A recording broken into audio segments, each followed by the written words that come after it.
Happy Monday and welcome back to the Things We Like podcast with Andrew and Brooks. I'm Andrew. That's Brooks. Brooks, how are we doing today? We're late. However, per usual. Yeah. That's what I'm working on. I actually did go to bed early this Sunday, but I had terrible, horrible dreams. But anyways, it did nothing. It did nothing. But we're here. We're talking about Zelda. I'm really excited to be talking about this because we like to fluctuate on our. Oh, this is my for the Spotify viewers. I have like a little hand exercise thing. I'm just going to be picking it up and it's green, so squishing it. It fits the Zelda theme. I need to work my hands out anyway. They're kind of stiff, but yeah, I texted Andrew and I was like, "Hey, let's talk about Zelda because Zelda's rad." And just because I love it so much. And we like to fluctuate between like music, like maybe fantasy and then stuff. Games. I get just a lot of different things. I think we're gonna talk books soon as well. Because I would love to. I need to pick out like a specific day of the week just to go and just turn my brain off and just read for like 5 hours. Probably finish a book. Yeah. That's what I'm trying to do. So, I guess to start off, let me pull up the chat here. Talking about Zelda. Oh, Zelda. Old Zelda. I didn't realize this has the list of every mainline Zelda game. Do you know the list of every mainline Zelda? How many there are? Not off the top of my head, but I want to say 23.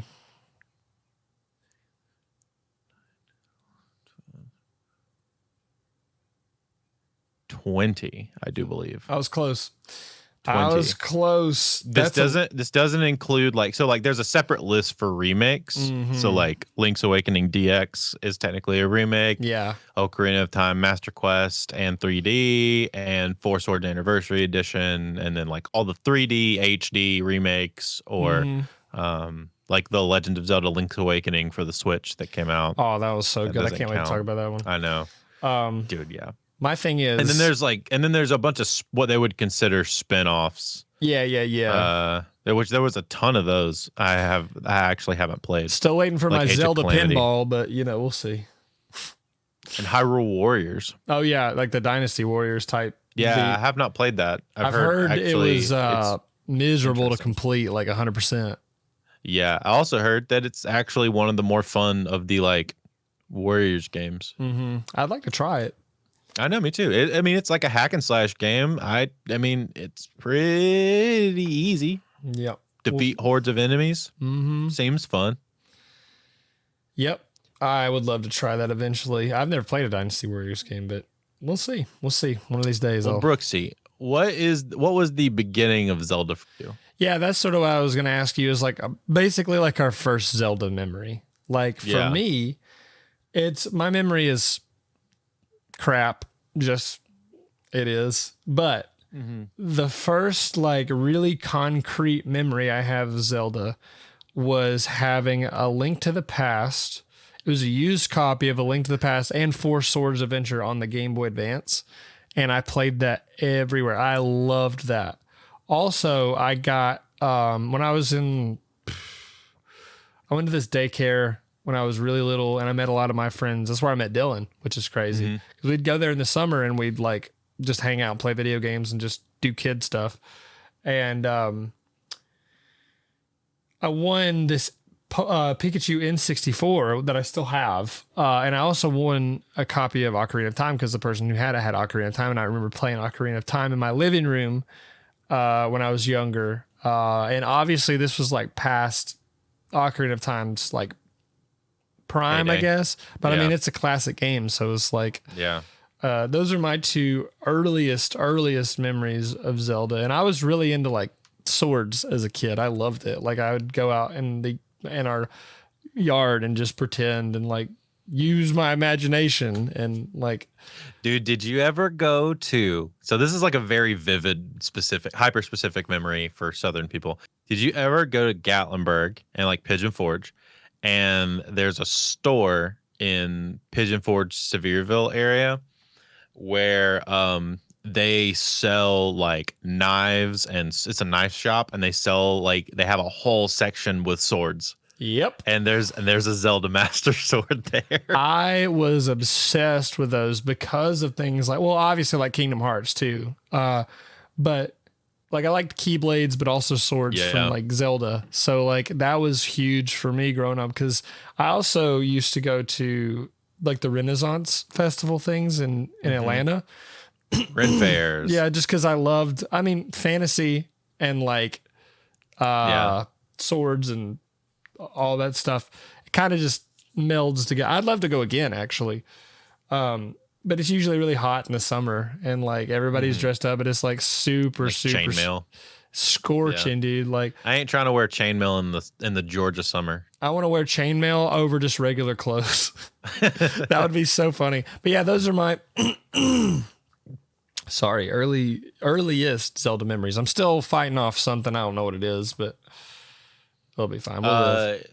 My earliest Zelda memory, so similar, started in a similar place, but A Link to the Past, which came out when the year I was born, 91. Yeah. And it's funny because like we had a SNES at my house, and I distinctly remember getting and playing that game and loving it, but also being very confused because it didn't really give you any, like, especially as like, so at the time I would have probably been like 5 when that game came out, and I was cognizantly like able to understand what was happening.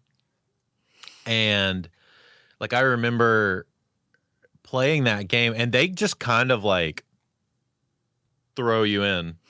Yeah, they do. And they don't really let you know what's going on, especially back then. Like there was no like direction or anything. Yeah, it starts it's just out like it's storming. You wake up and you just go. And you go find your dad. Or is it your dad or your uncle? Or your uncle or something. Yeah, your uncle. Yeah. It's your uncle.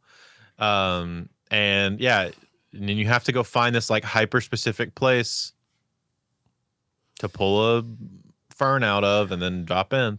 Yeah, I love it. I've played that game so many times.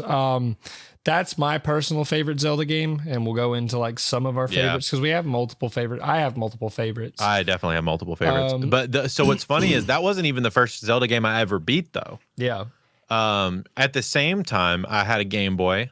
So I was super into Pokemon. I got a Game Boy with like Pokemon Blue was my first Pokemon game, and I got Zelda Link's Awakening because it was the only Game Boy game at the time. I believe. I'm double checking myself. Yes, because the others didn't come until Game Boy Advance. The only Zelda, the Game Boy Zelda title. It was the only Zelda, Game Boy Zelda title. And so I was like, oh, I love Zelda. I love A Link to the Past. I want to play this game. So I got that. It was, black and white, and was a little weirder because it was like half a Zelda game and it was like a fever dream, and like there's literally Mario stuff like all in it. Which is super cool. But that became one of my favorite Zelda games too, because it was my earliest instance of being able to actually beat a Zelda game. Yes. And there was that one, and then Ocarina of Time. Obviously, I had that was the first one that I got where I was like mind blown, and it was my first 100+ hour game. Yeah, that's a huge one. You just wander.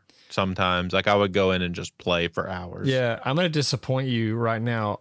I have never beaten Ocarina of Time. You need to stream beating Ocarina of Time. I did once, like a couple years ago, and I got really stressed out because like I'm one of those people that like blind stuff stresses me out. And I've played most of the game. I've gotten to Ganon's Tower. I just never went through it. But like there's knowing multiple levels to that not knowing where boss to go, especially if you're on stream, and it's like there's a pressure for me that like I generally don't like blind stuff, but if I'd love to try to break out of that eventually, but generally for me, I get super anxious and super frustrated if I don't know where to go like immediately, because I'm super impatient when it comes to that kind of stuff. So I've never beaten that. And I definitely love to stream Ocarina of Time, and just like I think I was too caught up on doing the 100% run, which that really messed me up, because it's like you can't you need to play that game as the game That's true. before you worry about 100%ing That's that yeah. game, That's because yeah. that game has got so many random little things that it will take you hours to find all of it and actually 100%. It Yeah. was the first game I ever 100%ed actually. That's awesome.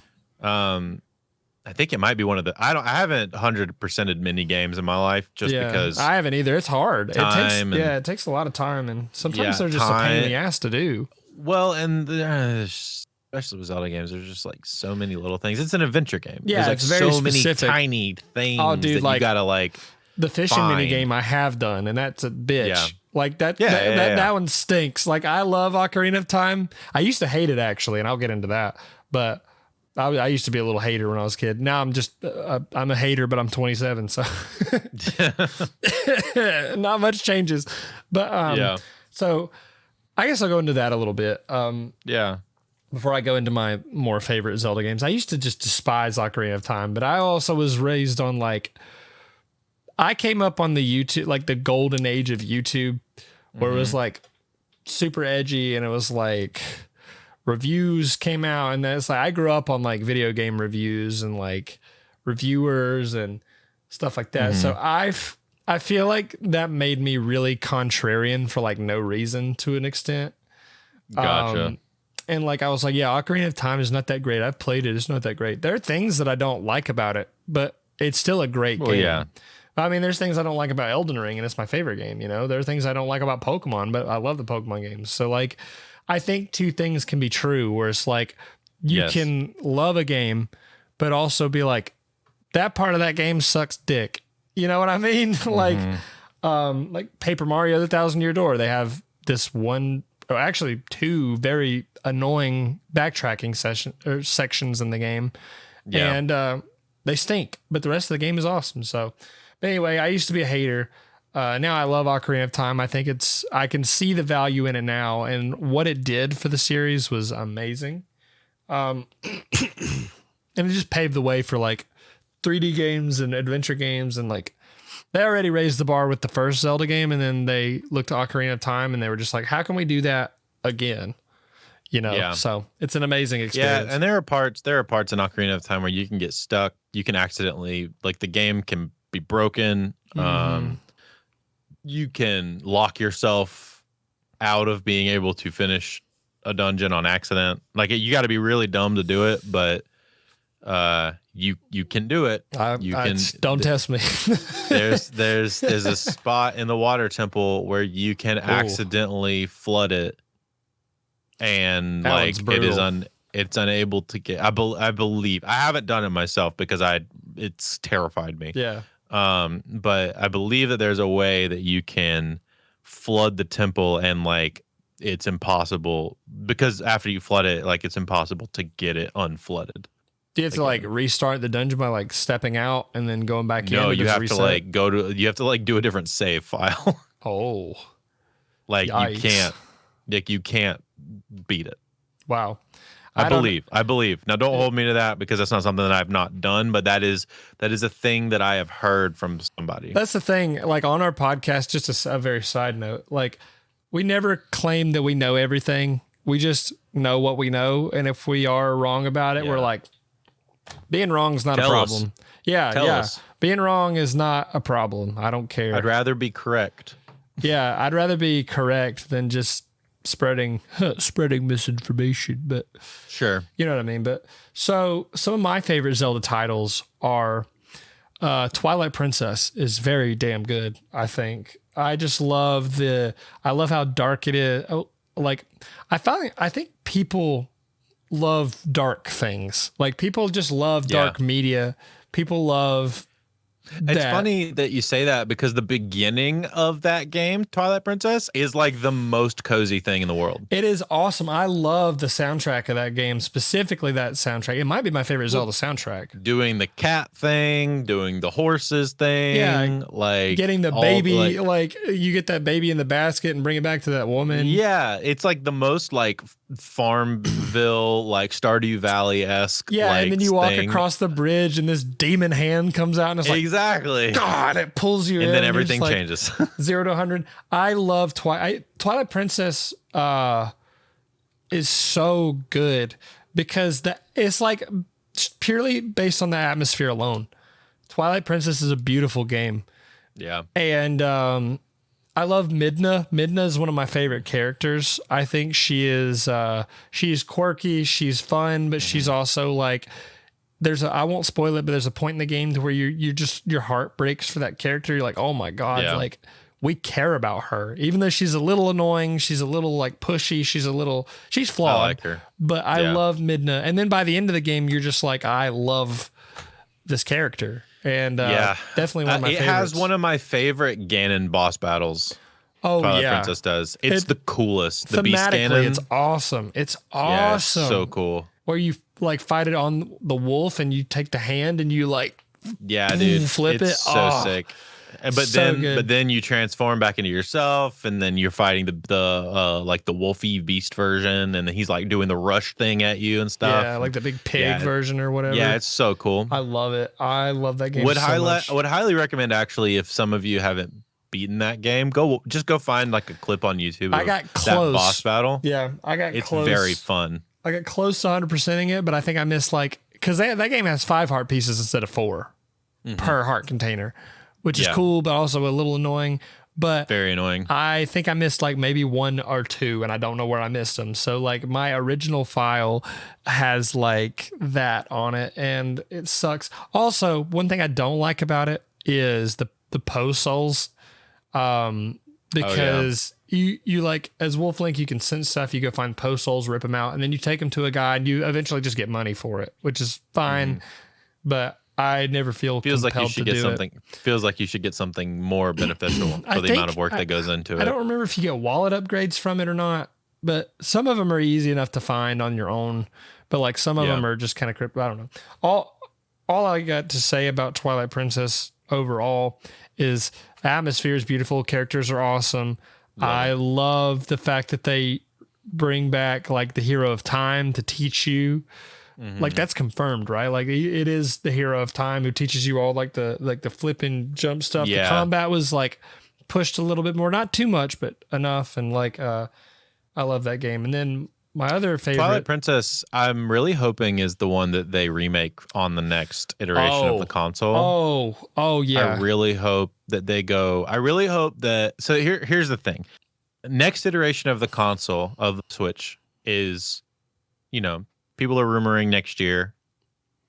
We think we'll have information by the end of this year, was what we're all hoping, I guess.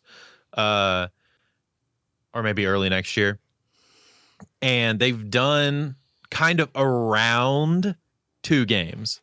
They haven't done Twilight Princess, and they haven't done Wind Waker. And I really hope, and I know they already did Wind Waker. They already did Wind Waker for the Wii U, which actually, in my mind, means that it should be easier because it's already an HD remake to pull it over to the new console.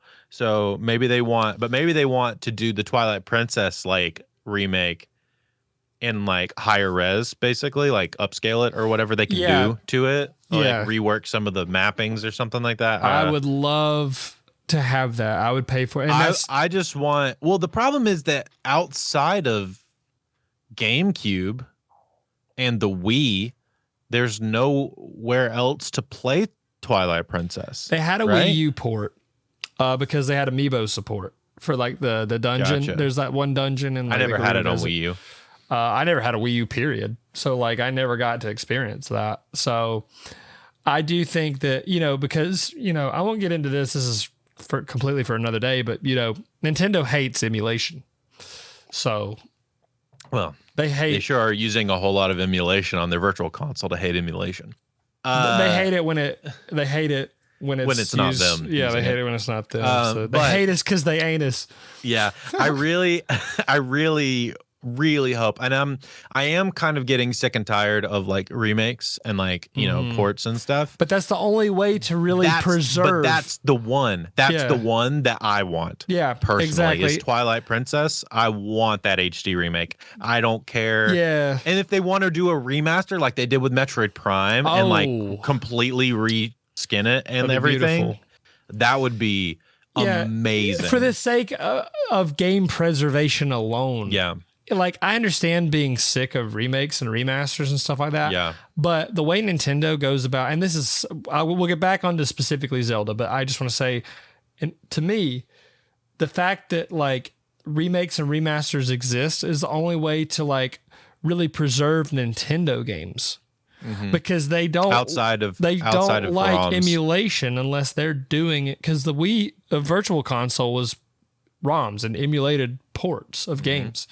But when other people do it, and especially because like when you get like a paywall involved, like that's that's it sucks, but it's fair, you know, I think for them to do that. Well, they're basically saying, hey, this big backlog, you get access to it for what is it, like $10, $20? I don't remember how much it is. I don't pay for it. Yeah, but all that to say is like remasters and remakes, I feel like need to exist specifically for Nintendo for game preservation. Because like I would love a younger generation to hop into Twilight Princess, and you could still use amiibo support through the Switch. Yeah. And still get those, like, you just port the Wii U version, dump it over, and then we have Wind Waker on the go, Twilight Princess on the go, and it would be beautiful. But that's the other thing. Those games are actually very hard to emulate. Yep. Like on other things, they are, for some reason, like GameCube and Wii stuff is like pretty hard to get. I don't think there's a good emulator for those. To my knowledge, people just use Dolphin, but I know, but it's still not perfect. Right.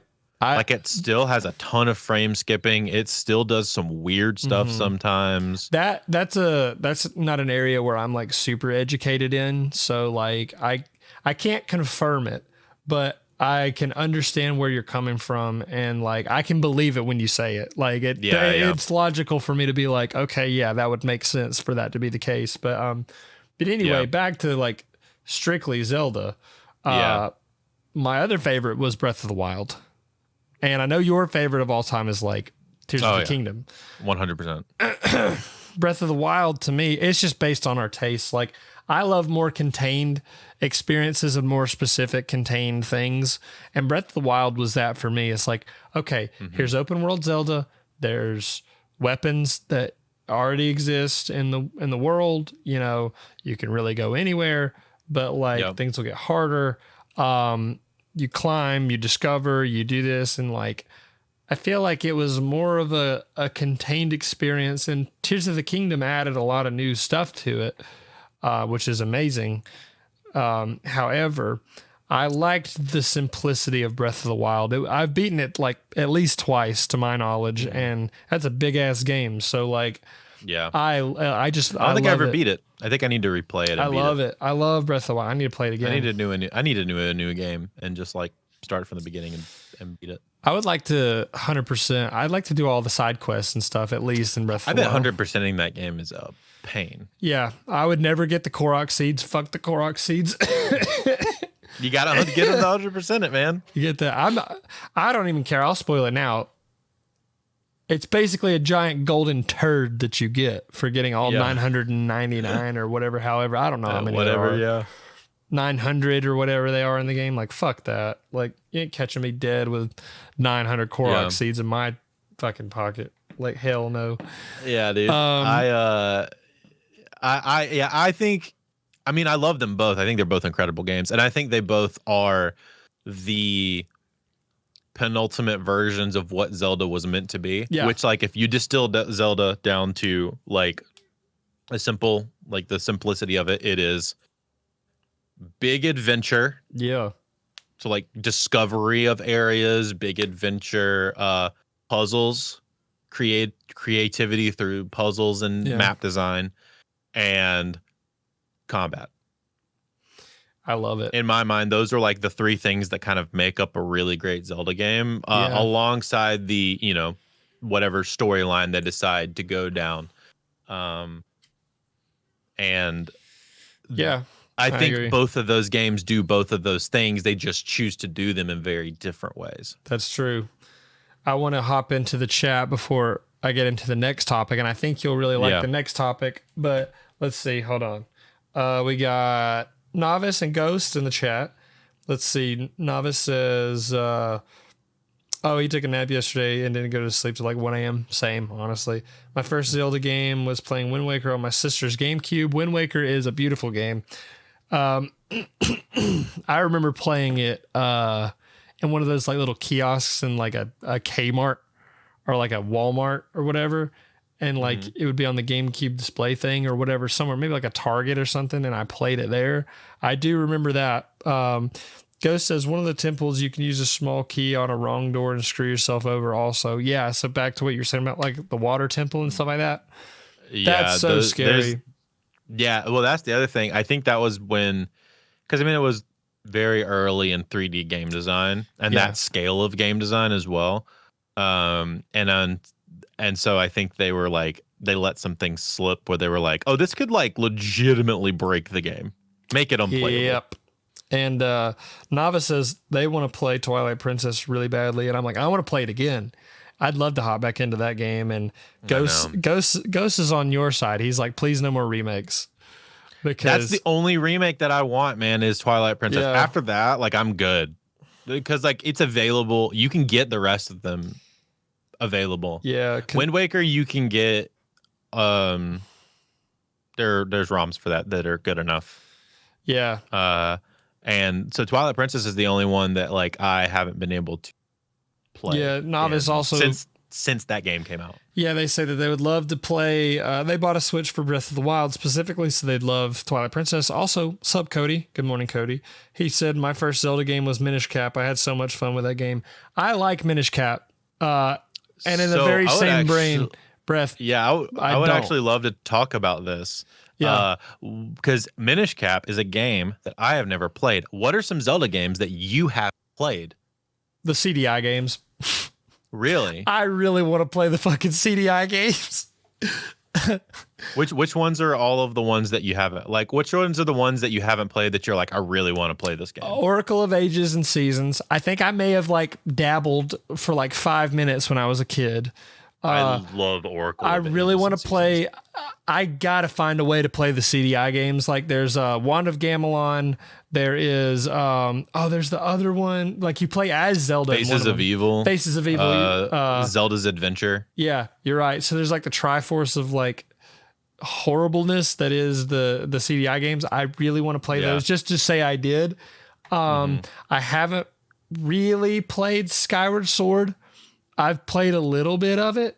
I've had it, and then I let my friend Matthew borrow it, and then I never saw it again. Skyward Sword is super cool because Skyward Sword, you can see the precursor. Because Skyward Sword was the game that came out right before, as far as the big 3D Zelda games, was the game that came out before Breath of the Wild, and you can see in that game a lot of stuff that they took and like were testing for these newer two games that they definitely perfected in the newer two games. Like a lot of the sky travel stuff 100% was in Skyward Sword. I'm first. 99% sure that my original copy of Skyward Sword is with my friend Matthew, which makes me really happy because he loves Zelda too. So yeah.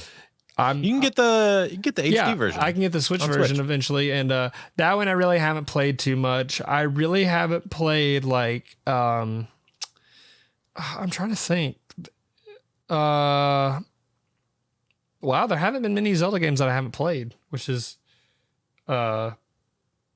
maybe Zelda 2, the NES Zelda 2. I've dabbled. Like I have played most, if not most Zelda games, right? To some capacity, but I haven't played them. Also, good morning, Chloe. Happy Monday to Chloe specifically. Happy Monday to Chloe specifically, Chloe. But yeah, like I've really dabbled in that or those games, but I haven't really like played them.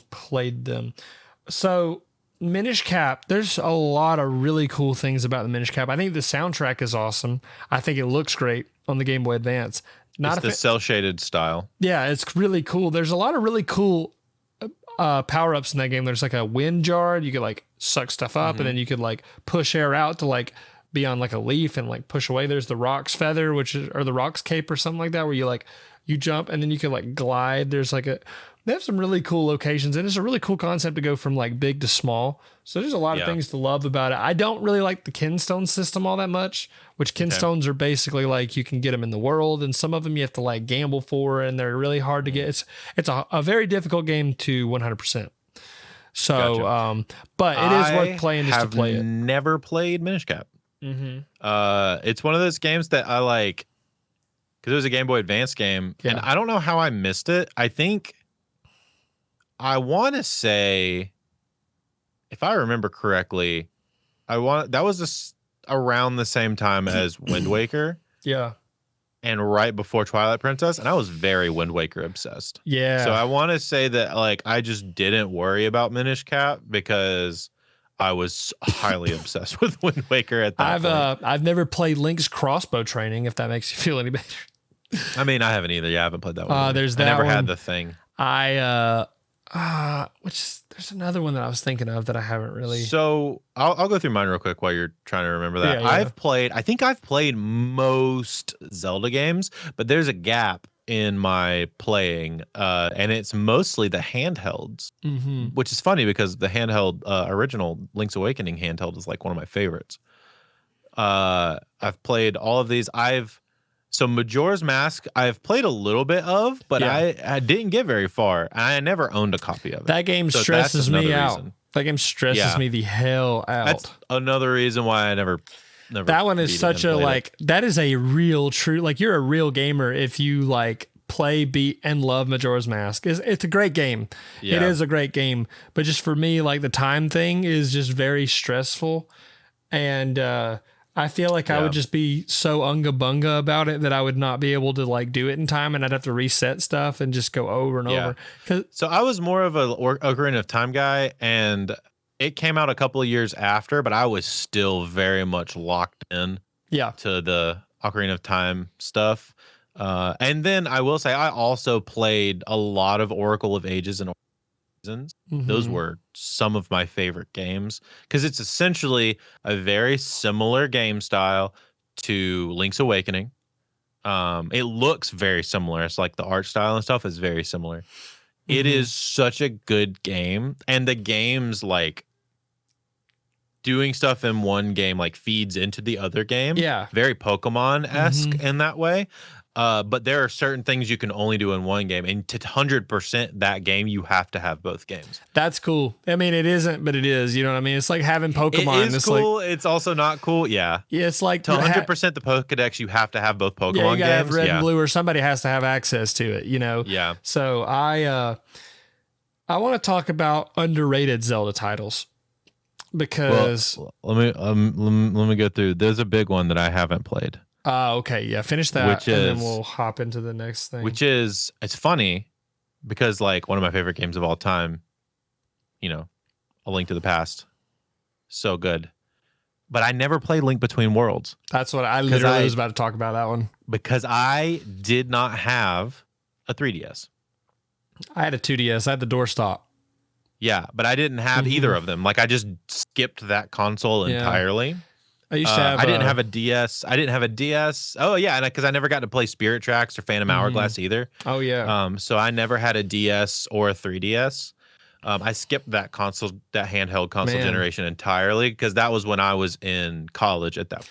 Yeah, so that's about right. Money. So I had I really wish I didn't sell it, but I sold it. I sold a lot of stuff in college because I was stupid. Like I sold like a guitar, like one of my dad's guitars that I loved, and I sold my I had like a custom Metroid 3DS, and it was beautiful. It was a beautiful piece of like hardware, and I sold it because I'm stupid. But A Link Between Worlds, I 100% of that game. It was awesome. It was like I said, I like contained experiences, and that one was so simple and perfect for what it was. You know, I hated the baseball minigame. That sucked ass. Other than that, it was even technically it's the sequel, right? Yeah. So there's like A Link to the Past and Link Between Worlds came after that, and like it's a great game. I love the look of the game. I loved playing it. It was great. Also underrated Zelda games for me. I think that one's the most underrated. I think I think Phantom Hourglass is underrated to an extent. It is, but it isn't. It's like in that weird purgatory of like people love it, but also a lot of people have never played it, and also a lot of people have like they love it, but also a lot of people hate it because like there are things to hate about that game. Like going through the time dungeon, you have to do it. It's like so essentially, it's like if there are 5 floors. The first time you go through floor 1 and it's like, all right. The next time you do, you have to go through floor 1 and floor 2 and you're like, all right. The next time you do, you have to go through floor 1, floor 2, and floor 3 and you're like, okay, this is starting to suck ass. And then you go through 1, 2, 3, and 4, and then 1, 2, 3, 4, 5, and you have to do it. You don't skip. So it's like a huge pain. But that game is really cool. It is worth playing. I didn't care too much for Spirit Tracks. I heard there was some cool lore stuff. There is, like, the bad guy was really cool. There's a lot of cool world building. Linebeck is a great character. I love Linebeck. He's such a funny guy. But I think the thing that, well, one, I didn't even have a DS, so like I couldn't have played it if I wanted to. Man, I wish I could go back in time and change that for you because the DS is like one of the best consoles ever made. I know. It is one of their most selling consoles. I just never had one. We should I wish we could do a whole episode on like consoles. Yeah, we can definitely do that soon. Sorry, my brain just exploded. We have so many consoles to talk about. I know. But yeah, I never got to play either of those games because after GameCube, we got a Wii in 2011 when that came out. But were you and married? Were you and married? Were you and Aaron married at the time or just dating at the time? No. We didn't start dating until like 2020, 2015. Okay. No. So we is in like your family. Hold on a second. Get it right. I have to think about time. We got married in 2015. Gotcha. So we started dating in 2012. Gotcha. So it was like a year before. All you needed to do was buy the Wii, and then Aaron was like, this guy's pretty cool. I don't know if I just squeezed my throat. Ooh. Well, it was a family console for us. Yeah. But it was definitely like one of those things where I was in college right before that. And so I didn't own anything. And I definitely didn't have money to buy video games at this point. Right. Like, I didn't either in college. I think I was bumming my friend's Steam login and playing like Half-Life 2. Like that's how I was getting my video game fix. That's how I was gaming I was bumming my friend's Steam login on my beat up old like HP desktop or HP laptop. That's so sick. School. But while I was learning music theory. But Spirit Tracks and Phantom Hourglass, I always thought seemed kind of clunky just because it's all touchscreen based, right? Yeah, that's what I like doing about everything is touchscreen based. But like, let's say for the purpose of emulation, you're trying to preserve it and play it and like makes it impossible. Not quite impossible, just really, really tough. Cause like you got to imagine you'd be like using the mouse cursor to like move Link and stuff like that. And you don't use, cause like all of the movement is with the stylus. So you don't really like, the D-pad is for like menu stuff. So you're like holding it and it's cool.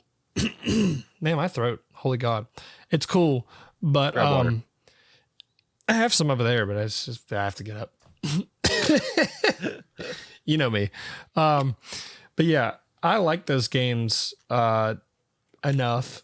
So I think the most underrated one would probably be, honestly, like A Link Between Worlds, really Minish Cap, because the more I think about it, the more I actually really like it. I used to hate it too.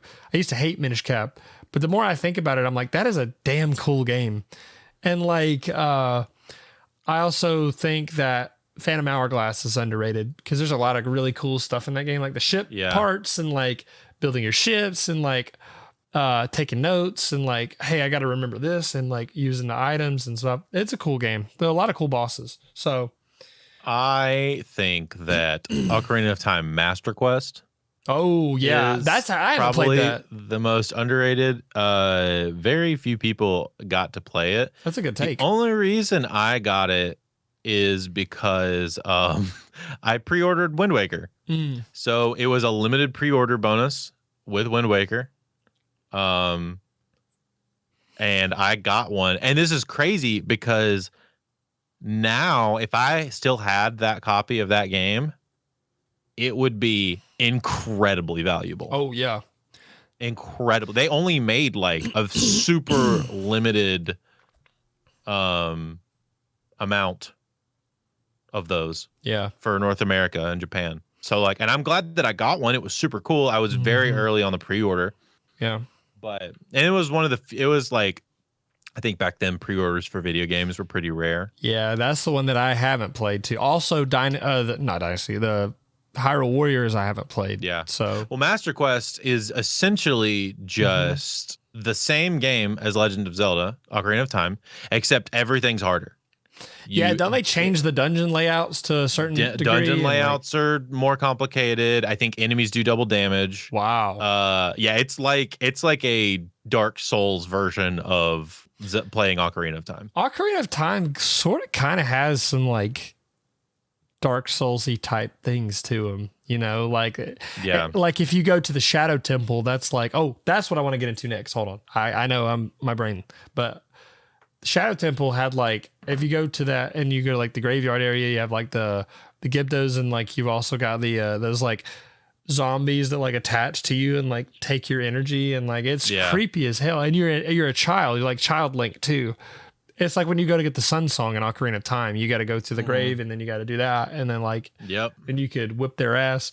But I want to talk about, Andrew, what are some of your favorite Zelda dungeons? Oh god, I know. If you want me to start with mine, I kind of have them off the top of my head. I have to think about that. A lot of my favorite Zelda dungeons come from Twilight Princess. Like I love the Arbiter's Grounds from Twilight Princess. That's the one where you fight like the big skull guy on the spinning top. Yeah. Oh, I'll never forget that. I think some of the dungeons or a lot of the dungeons in Twilight Princess are so spooky and like weird and dark. And then you go to like you go to that area in the sky, and there's all those like gears, and it's like very mechanically complex. But then their water temple is also really creepy. Like you swim to the bottom, and then you fight that big eel thing, and then the Goron temple where you use the magnetic boots, and you like, that game is just so fucking memorable to me. I love it. Also from like, I love the very first temple in Ocarina of Time, like the Deku Tree.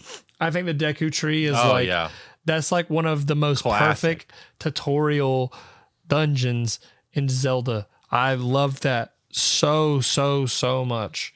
And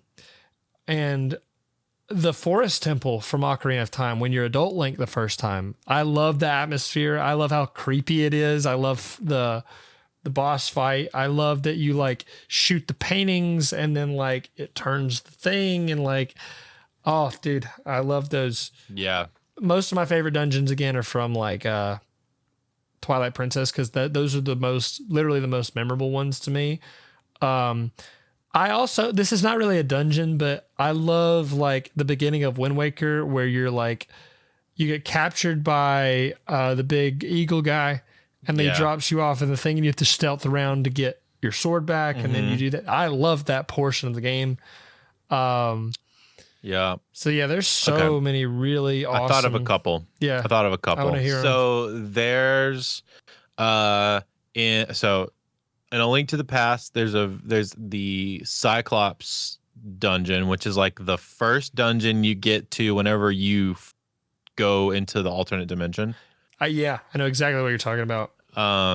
That one I thought it was super cool, but it's also complex because like, wait, is it the one where you it's where you get the arrow for the first time and you can only shoot people like in the eye? Oh like, yeah, where they turn around. Okay, I know what you're talking about. The hitbox is like super tiny on everybody, and so it's like actually really hard to play. The final boss in that one is the armored guys where they jump and they like those. I think that's one of them. Yeah, I think that's that one's insanely weird and fun. I really like this is similar to the other place. I really liked in Ocarina of Time whenever you have to sneak into Hyrule Castle. Yeah, I do too. That's fun. I love that one. That one's super fun. But that's just more of like a area. As Yeah. far as dungeons go, Ocarina of Time, I love oh shit, what's it called? The fire dungeon, the second dungeon you do Oh, as the Kid Link. the Dongo's Cavern. Yeah, the Dongo's Cavern. Yeah, that I one's love that cool. one. I thought that one was super fun. Mainly because it's like the first time you feel like everything's trying to kill you. Yeah, that one's like the stakes are risen and like. Yeah, because you jump from Deku Tree inside the Deku Tree, which is like fine, Yeah. to Dodongo's Cavern, which is there's lava and fire and things trying to kill you and lizards everywhere. Yeah. So like that was the first time I felt like the stakes were like, whoa. Another one is a more recent game, in Tears of the Kingdom. The first time this is one, the level design is just crazy cool. But number two, it's the moment. Whenever you go into the Wind Temple in Tears of the Kingdom, Oh, I know exactly what you're talking about. The climbing, after all of the climbing that you've done, and you've scaled the map, and then you go over, and that drop, and then the camera just pivots down, and there's a giant ship, and you're like, holy crap, this is awesome. Now, I'm not the biggest Tears of the Kingdom guy. I 1,000% agree with that. I'll never forget that. That was moment like, is so memorable. Because it takes forever to figure out how to get up there, and it's like such a journey. You die so much. Yeah, it's a journey to get up there, and you're like jumping from thing to thing, and it's cold. You have to use like the cold gear or like eat stuff that makes you warm. And then you jump on those things, you're getting closer and closer, and you finally jump on that big one, and you go right into that big cloud, the circular cloud thing, and you just fall in, and it's just like, oh, take my money, please. Just like here. Yeah, dude, it's so good. Yeah, and that dungeon, the ship dungeon in general, is just super cool because it's a lot of flying like around the ship. So it's like it's not only using the ship itself, but you have to go outside of the ship to get into the side portions in order to navigate. And I thought that was really interesting, is like using the outside portions. The other one that I really, really liked was the I think it's the one with the eagle in Link's Awakening, the Eagle's Tower. Oh yeah, I know what you're talking about. One of the last couple dungeons, and it's like really complicated because you have to like break the walls and make the levels drop and stuff. I need to play that game again. It's so good. But the end is where you climb up to the top, and it's like that side scroll. It's one of the few times it's a side scroll boss. Oh, is that Angler's Tunnel? The eagle's dropping you're on the down top. on the top. You're on the top, and you have to like jump over him. I was thinking Angler's Tunnel, where you go in and you fight the fish, and it's like a side-scrolling boss, and you chop it. It's an easy boss, but it's a fun one. You know, it's easy. I love feeling overpowered. Okay, so are you a red guy or a blue guy in Link's Awakening? Are you do you get the power or do you get the defense? I need to know. I think it depends on what I'm doing. I think most of the time I get defense because I trust myself to swing a whole bunch. I don't trust myself to dodge well. That's true. Yeah, I feel that. I think that's like how I am with most games. Like I'm like for chat, we've talked about Hollow Knight a whole bunch. Yeah. But my son has decided that he loves watching me play Hollow Knight, and so a lot of the pendants that I've been picking up are defense focused because I trust myself to hit a whole bunch, and just stand there and slash a whole bunch and just like try not to get destroyed. Yeah, I feel that. So a few more dungeons that I like that you made me think of was I love Turtle Rock from A Link to the Past, where you have to fight like both of them, and then you can use the ice rod to freeze the guy, and then you hit him, but you don't have to. And the flame rod, the ice and the flame rod, you could use them together. You don't have to, but you can. I also love the first Dark World dungeon where you get the hammer, and you got to like Mm-hmm. the big guy, you have to smash his armor off his face. I don't remember Yep. his name because they have like pretty unique names for the. And there's also the dungeon where you have to like it's I do know it's the thieves' hideout where you like use the thing and you pull the pitchfork off the thing and you go in. Oh, yeah, yeah, That yeah. was the one that stumped me. I was like, you When can you're do going, when you're going through, you end up where Zelda is inside the chapel or whatever. Yeah, you like rescue. Well, you rescue that princess, but it's like a fake princess, and then she turns into that big monster with like it's like the sheet and then the big red head thing, and then like that's Yeah. Thieves' Hideout, I believe. And then you use the light and it like exposes it. Like I love that. So yeah, there's so many good Zelda There's dungeons so that many I good ones. love. There's a bunch there's a bunch that I can't remember from Of Skyward course, Sword. yeah. That were really, really cool. I looked up a list of best Zelda dungeons. Skull Woods, Link to the Past, Yeah. Bottle Grotto, Link's Awakening, the second one where you have to have old Chompy Boy from Yeah. Mario to actually get into it. Swamp Palace, fantastic. Yeah. Fantastic. You have to drain the swamp. Yeah, you A drain Link it from to the the Past. outside and then it affects the inside. It's like Yep, so very good. cool. Eagles Tower, Link's Awakening. I said that one. Yeah. Deepwood Shrine, Minish Cap. I think that's the first one. That's the first one. You basically fight like a chew, like one of those like the little a green. giant one. But yeah, you use the jar and you like suck away the bottom of him, and then like he falls over, and then you hit him. Like it's really cool. Gotcha. I love it, and it's like such a cool Arbiter's Ground. You said Arbiter's Ground. That's like that. Oh, I think my favorite Zelda dungeon of all time has to be the snowy area in Snow Peak Ruins. Snow Peak Ruins. That's the one after. That's the one after it. So you after meet Arbiter's Yeto Ground. and Yetta, whatever. And then like Yetta is sick and you're like trying to figure out, and you go through the dungeon and you get like stuff to make a soup with. And you figure out that Yetta is possessed by one of the mirror shards. And then the reveal where she turns her head around and she's like, ah, like that. Yeah, it's yeah. amazing. I'll never forget that shit.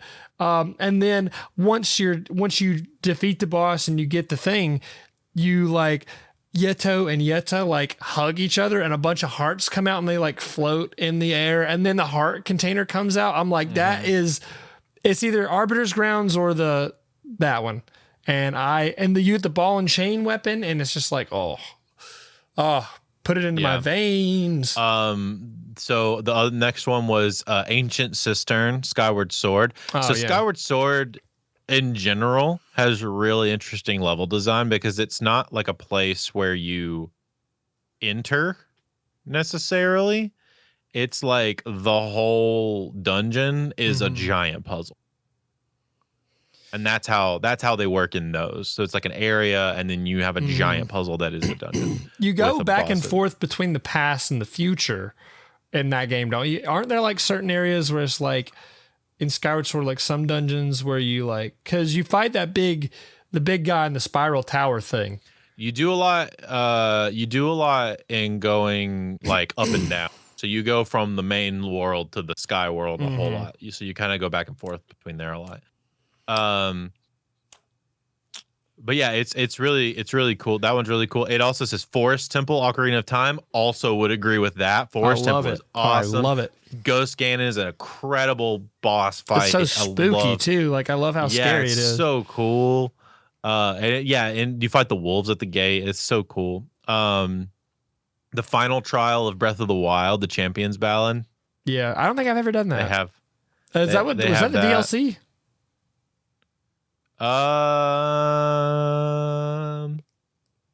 Yes, Champions Ballad DLC. Yeah.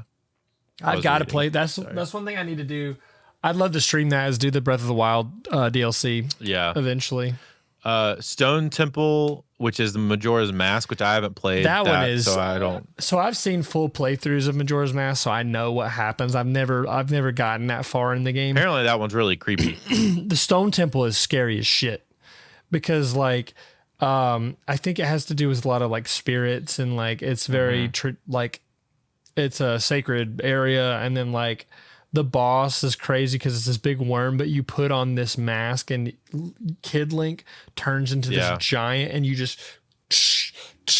That's sick. But that game's scary too. Like Majora's Mask is a scary game. Yeah. I think. Tower of the Gods, Wind Waker. It's that tower island that you go to and you have to fight up. Tower of the Gods. Is that like, is that where you get the Master Sword? It's where... Or is that like the final one? I don't remember. It's where I haven't played that game in so long. Me neither. It says players use the shifting water level to access different levels of the tower. I think it's like a variation. It's like a variation on the water temple from Ocarina of Time. I'm pretty sure that's where you get the Master Sword, and then you figure out that like Tetra is like a descendant of Zelda or something. I love Tetra, by the way. She's one of my favorites. I think that's where all that happens. Something like that. Ice Ruins, which is A Link Between Worlds. Yeah, I never played A Link Between Worlds. Shadow Temple, Ocarina of Time. Bro, that level is so freaking awesome. That's number 2. You get the big ship, and and then the guy with the bongos, you have to shoot him in the hand with the arrows. Dude, it's so cool. And once again, so creepy. What list is it, and what is there? I want to know their top one. So this is GameSpot. This is according to GameSpot. And number 1 is Hyrule Castle, Breath of the Wild. The very, very end. Man, I don't know if I agree with that one. Because that's what their number 1 is. It's awesome. Well, because if you've ever watched a speedrunner do that, basically you could get there within like 10 minutes. You like shoot yourself over and you could just go shoot yourself straight. I've seen them do it. It's wild. But like, I don't know.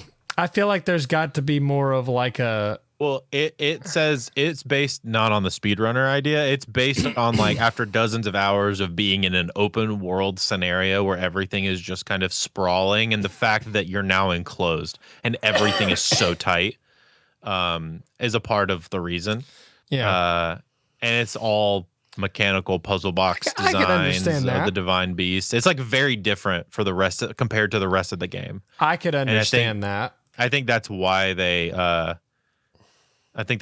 also like it's basically once you set foot in it, if you're playing it straight with no speed running, it's basically a giant build up Calamity game. Okay, that makes sense. Time. Just like the build up is just tension. You're fighting things and fighting things and fighting things, and then you finally get to Calamity Ganon. Yeah, I think that's cool. Calamity Ganon's a cool fight. It just takes it takes everything that you've. But when you literally everything. If you play Breath of the Wild, I mean like play it, do everything, do all the divine beasts, do all the stuff, do all the extra stuff, then you fight Calamity Ganon, you whoop his ass. Like, and it's a good feeling. I'm one of those people, one of my hot takes in gaming, I wish I put it in the podcast, was I love being overpowered in games. I don't necessarily like too much of a struggle or too much of a challenge. And, I'm a FromSoft guy, so I'm a hypocrite, but it's fine. But like, I love the feeling of just whooping everything's ass. You know what I mean? Constantly, like, it's great. It's almost like a like a power fantasy type deal where you go in and you just mop the floor with everything, and you just. I think you'd like Dynasty Warriors games actually because you kind of feel that way. But once you start getting power ups and stuff. Yeah. I just love.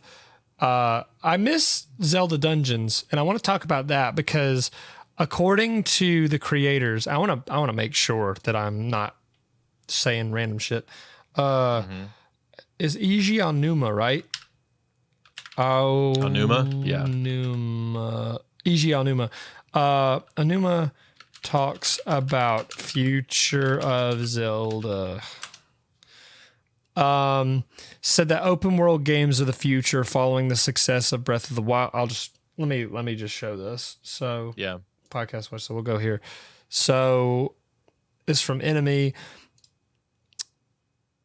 So basically what he said is that open world is the future, which kind of worries me a little bit because I do like the dungeon format and then there's a bunch of shit. Ads. But yeah, no, but they did do a really good job, I think, of Breath of the Wild and in Tears of the Kingdom of like making at least in Tears of the Kingdom. I haven't played enough of Breath of the Wild to know, but at least in Tears of the Kingdom, they did a really great job of showing like you can still do a dungeon type thing. Yeah, and they were like, it's basically like, as somebody who has beaten Breath of the Wild multiple times, the dungeons like Varuda, whatever, like those Divine Beast type deals, they're like light dungeons.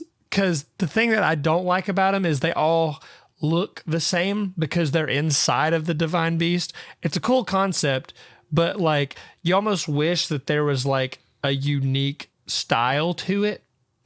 Because everything looks the same. It looks like it's just a mechanical creature type deal. And then you fight like a calamity inside of it. So I think Tears of the Kingdom probably did a better job with the like different stuff. Yeah, they did. I think they did because like they took the concept of the open worldness and like the little like I think in Breath of the Wild, it's collecting like the little tears thing, like the little droplets. Yeah, and then in Tears of the Kingdom, it's collecting like the stones. But like the different, getting those things, I think it would. I think those things are cool as far as like the puzzles, but then like changing up what they did from between Breath of the Wild and Tears of the Kingdom, I think they made it still feel more like dungeons. Yeah. So I would be upset if like they just completely rule out the idea of dungeons in Zelda. I don't think they're going to. I think a hybrid would be like you have the open world, but when you go to a dungeon, it's like a dungeon, like it's like a Zelda dungeon, like you're locked type in. Beat. But like you also have the open world to explore. You have the open world to like look at, and it's almost like, and I know I talk about this game all the time, but if they made like an Elden Ring approach, but also had legacy dungeons in them, I think that's the key for Zelda, I think. But let's go ahead and hop into the chat because we got a few more people here. Eli and Gus, what's up? Good morning, guys, or good afternoon technically now from where we are. Phantom Hourglass is cool. That's what Eli was talking about. Minish Cap also did a talking hat before Odyssey, so ahead of its time. That's funny. True. My brother had Master Mode Ocarina of Time that came with Wind Waker pre-order in a super third-party looking box. It really did. It came it came with the pre-order of Wind Waker. Yeah, and it looked like this weird like off-brand thing, but that's how you know it was limited edition too. Probably that's cool. Yeah, and then Eli says the spinning top fight is the coolest boss fight in Zelda. Yeah, I love it. Until Radon, I'd say that was my favorite boss fight ever. Yeah, that's very good takes back to back. Yeah. And then Nava says I distinctly remember Shady playing the Desert Dungeon and was like, it titled it SMTH like Let It Rip. Oh, yeah, because it's sort of like a Beyblade kind of deal. Yeah. And then I think that was the first series I ever watched for Shady. Shout out to Shady Penguin. Love the dude. Xant's armor is sick. Dude, the introduction of the character of Xant is like this most intimidating, like he's like a big presence. He's kind of like he's working for Ganon and is like an underling of Ganon, but he's like a commander in a way. He comes in, he makes Zelda surrender, and he's like super intimidating when you see him in the music.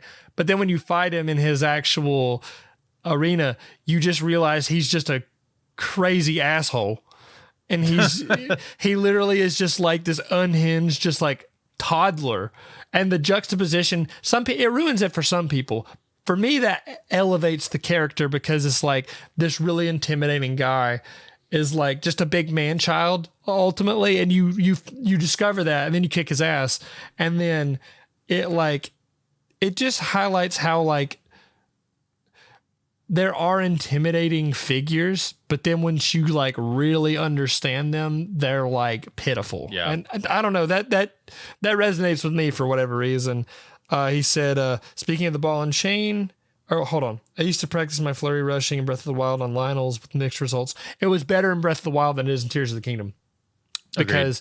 Because for whatever reason, I think that they had to nerf it. They had to have nerfed that because Breath of the Wild, I can get a flurry rush every time. In Tears of the Kingdom, it's like, good luck. Yeah. And Lionel's are way harder in Tears of the Kingdom, I think. Also, speaking of Ball and Chain, amazing song by Janis Joplin. Agreed.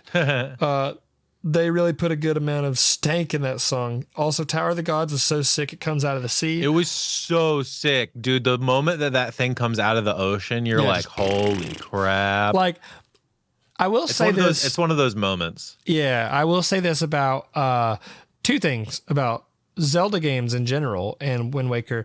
Zelda games have this amazing ability to just hit you with a moment that you will never forget.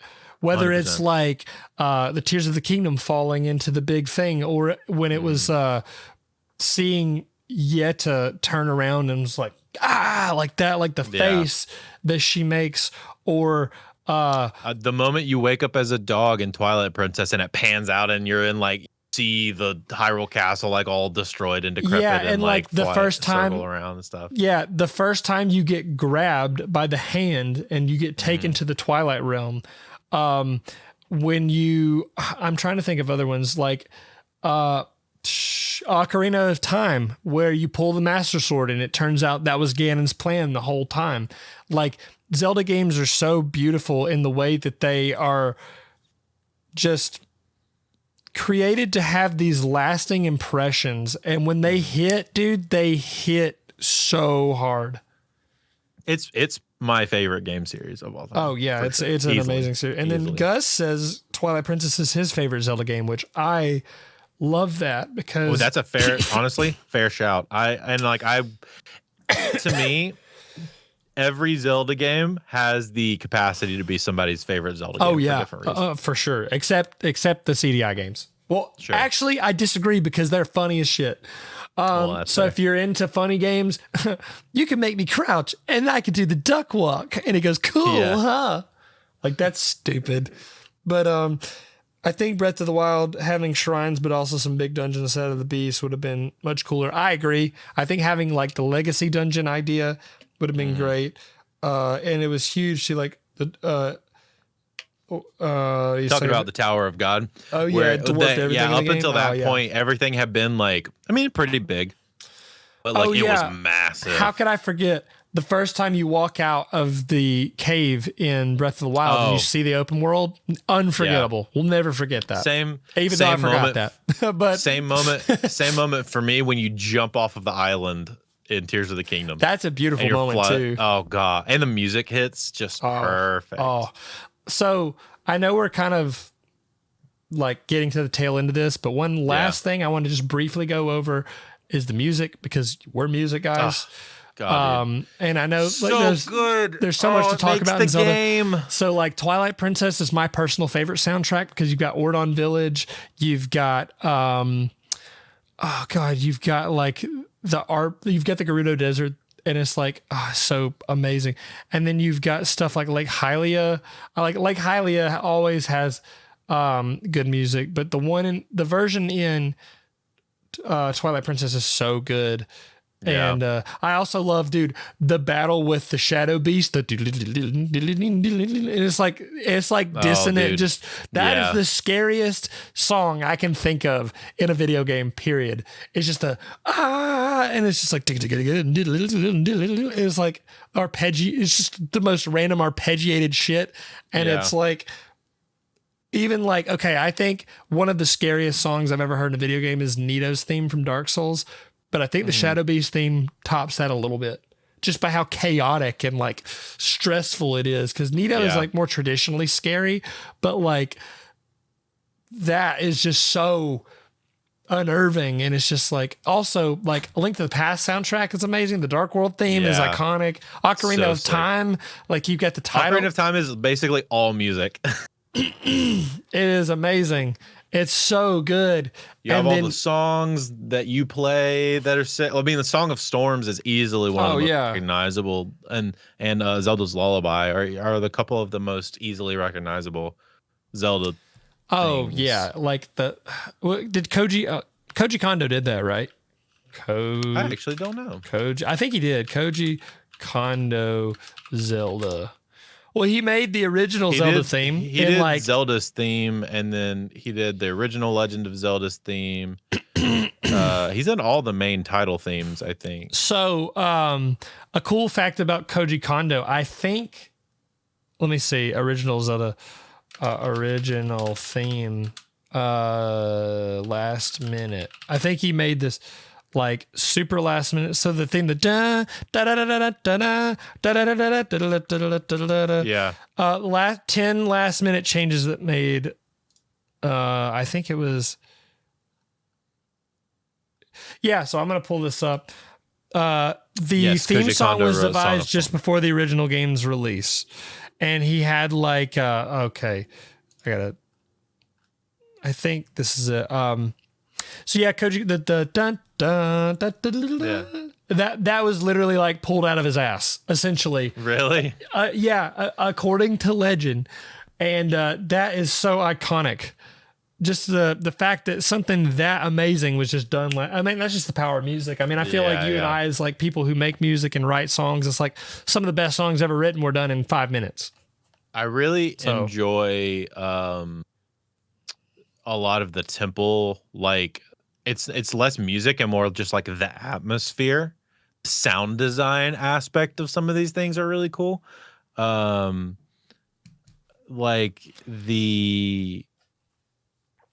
when you're in all of like the temple, the shrines, the parts, and it's like kind of quiet, and it's all of this creepy ethereal music that's like, and you just hear, especially in Tears of the Kingdom, that you're fighting a lot of like the robots in there, like a lot of the mech stuff. Yeah. And it's like the creaking of like the gears and stuff just kind of around, and it's like the etherealness of that is so cool. So those games, the Breath of the Wild and Tears of the Kingdom, they take a very minimalist approach to music and the soundtracks. And that's why I like it. I think that's very because cool it's too. like it's very minimal. But you know, in Breath of the Wild, when like there is that one really stressful theme of like, I don't remember when it plays, but it's like most of the time there's not a lot of music. But then when music does happen, it's just like, whoa. The Guardian battle? Yes, it is the Guardian battle. That's it. Thank you. That's the Guardian battle, and it's so stressful. But yeah, I love Zelda music, and I wish I had more time to talk about it. But I just like the Tears of the Kingdom walking music, like when you're just in the open world and like you're just vibing, walking around. It's amazing. Love it. And then like Hyrule Field, Field, same thing. For love like just walking around Ocarina in of Time, and for Twilight Princess. I like the Twilight Princess version because it goes from like really like upbeat to like kind of this scary like somber thing. Like it's wild. I think actually Ocarina of Time does that too, to an extent. I don't remember off the top of my head. But, I don't remember. It's been a while. But yeah, I love wander. There's nothing more than I love a big 3D Zelda game than just wandering. Yeah, it's amazing. Get lost walking in around. I need to play. I want to do. Eventually, I want to sit down and play all the Final Fantasy games. I want to play all the Zelda games. Yeah. And just do them like almost in order, or just play them how I like to play them and just do Zelda, and then Final Fantasy. Yeah. Because those games are awesome to get lost in. But any final thoughts on Zelda that you want to toss in before we wrap things up? It's my favorite gaming franchise of all time, and I love it so much. And I think that it's got so much cool lore and backstory, and I can spend hours. I could dangerously spend days. Yeah. Even just like reading like this book, like this encyclopedia book that I have, like it's got so much cool stuff in it, and like all the tokens and all the little things in it. Like, I don't know. There's just so much cool information about all the games and these kind of things. I could spend days and hours on that thing, and I love it so much, and I will always sing its praises. I don't think that there is a bad mainline. I don't think so either. I think you might not like everything that they have in them, because like I don't think there's it's not bad. Oh, I thought you froze for a second, but you didn't. No, You're no, good. No. But like there are things like I don't really I'm not eager to play Majora's Mask because it stresses me out. But like I Sure. can appreciate the game for what it is because the side quests and that like Kefka getting married. Well, like, there's some really fun characters in that game. Yeah, like the general. whole marriage right before the end of the world is such a beautiful thing, and like Yeah. and then like going to stop the zombies from taking the cows on the ranch, and Yeah. so it's just amazing. So my final thoughts on Zelda is like, and it's funny we didn't really talk about the original Legend of Zelda, which changed everything. I know. You know, it just defined everything. It was essentially the first open world game. That's true. That is true. Yeah. I have always loved Zelda. The older I get, the more I love it. It ages like wine. For me, there's so many memorable aspects to Zelda, especially like for me, Twilight Princess is arguably the most memorable. Just because of how thematic it is and just the atmosphere and stuff. But A Link to the Past is my personal favorite just because I'm biased towards that. Breath of the Wild was huge for me because I love open world games. Those are my top 3. But there's so many good Zelda titles to pick from that you can't go wrong. There's always one Zelda game for at least one person, and I think that that's a great thing. So, yeah, I think that about wraps things up. Thank you guys for watching. You want to send us off, Andrew? Thank you guys for watching. Thank you for listening. If you want to check this after the stream, this will be posted on the Things We Like channel on YouTube at Things We Like Pod, or on, if you like listening only for all my audio people, we have it posted on all available audio platforms for you to download and listen to at your leisure. Please give a like, share, and a subscribe to both Brooksy, me, and the Things We Like Pod channel. That's be super kind of you. And if you enjoyed it, drop a comment or your favorite emoji and show us some love. And don't forget, hey, listen. Sorry, I just traumatized everybody. We'll see y'all next time. Love you guys. Bye.